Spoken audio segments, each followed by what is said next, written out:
I wanted to create a video to kind of go over some of the tools that we all use. I've been getting a lot of questions. Do I use Photoshop? Do I use a photo? Do I use Lightroom? I'm going to kind of show you just an overview of all of them. So I still use Lightroom for culling. So if I bring in this client session, then I am pretty fast in Lightroom. So I'm going to just kind of go through, delete the blurries, and just kind of cull through the good and the bad images. That's what I primarily use Lightroom for. Then what I'll do is I'll go in and I'll crop. Now, you can do this in a photo as well. I've just used Lightroom for so long that to me, because I soft proof clients, it's much faster for me to just do my culling process in Lightroom, crop, do tonal adjustments, do whatever I need to do, and then I can take it from Lightroom to shoot proof and soft proof for my client. Okay, that's what I use Lightroom for. Some people edit in Lightroom, some people do their whole cycle in Lightroom.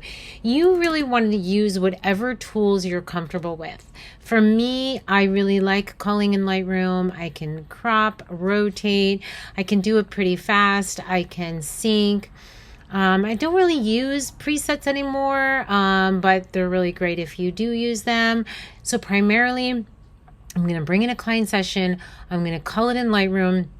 And then I do soft proofing, which means they're not edited. The client will see the unedited image in shoot proof.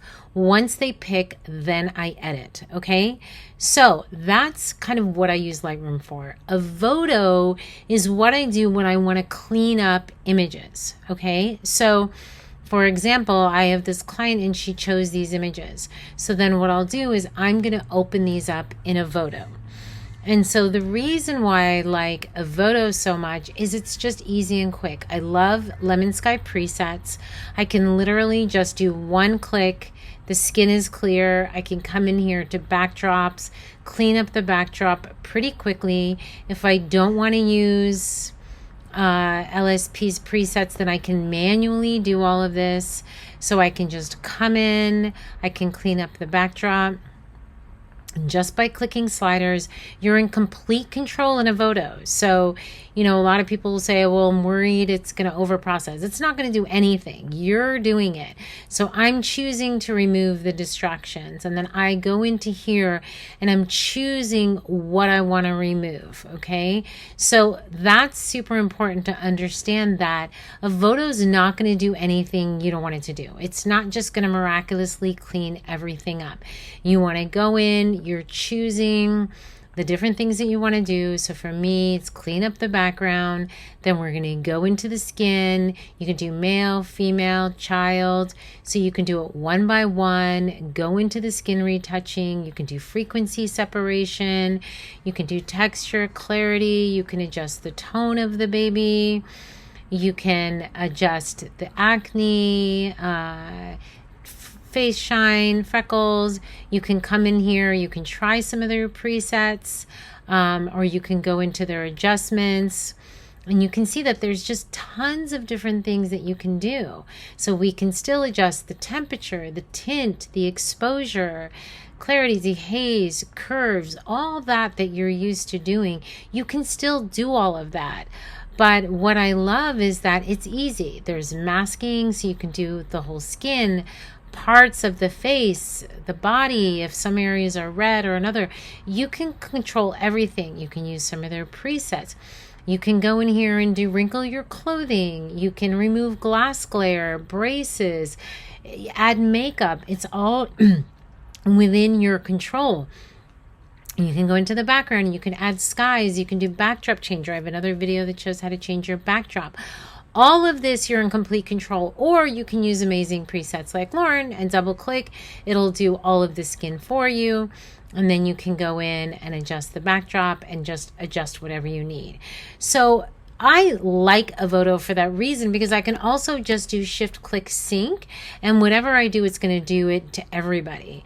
And so it makes it really easy to go in and adjust the dad, adjust the mom, adjust the baby, adjust the background, sync, click, and batch. And you can do this in minutes. Now, you do still need to do some tweaking. While it does have liquify and patch and clone and heal and all these other things, I find that I'm still really good at Photoshop. And so many times what I'll do is I'll do as much as I can in here, and then I'll go into Photoshop and I'll do the finishing touches. I mean, Photoshop, it just doesn't beat it for going in and doing things that you need to do. Those are AI images. So let me pull actual baby.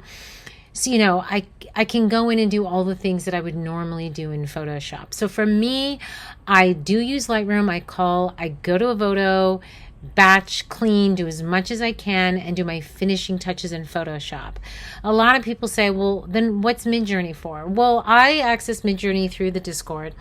And I like to do it because I can source my own images. I've sourced over 10,000 images in the past couple of years. I also run a community where we have thousands of photographers from around the world creating their own images.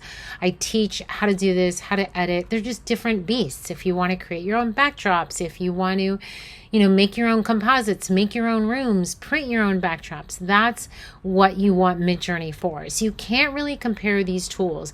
You need to figure out what tool you're using when. Is there one tool that's going to do everything from start to finish? No, I don't believe so. But that may change. A lot of people tell me they want to minimize the cost of doing things. To me, this is all just part of being a photographer. This is what we do. If I come over here to AI Creative Collective, that's where I teach how to source your own images, how to edit, how to composite. That's what this is for. If you go to Belly Baby School, this is where I teach how to learn lighting, how to market, how to edit, how to wrap. I also have a photo editing courses in here. Belly Baby School has over 1,500 videos and 90 different courses. It's one of the largest newborn communities in the US. And I teach people from all over the world, over 80 countries. So that's just a super quick, high level overview of all of the different tools. I hope this helps someone.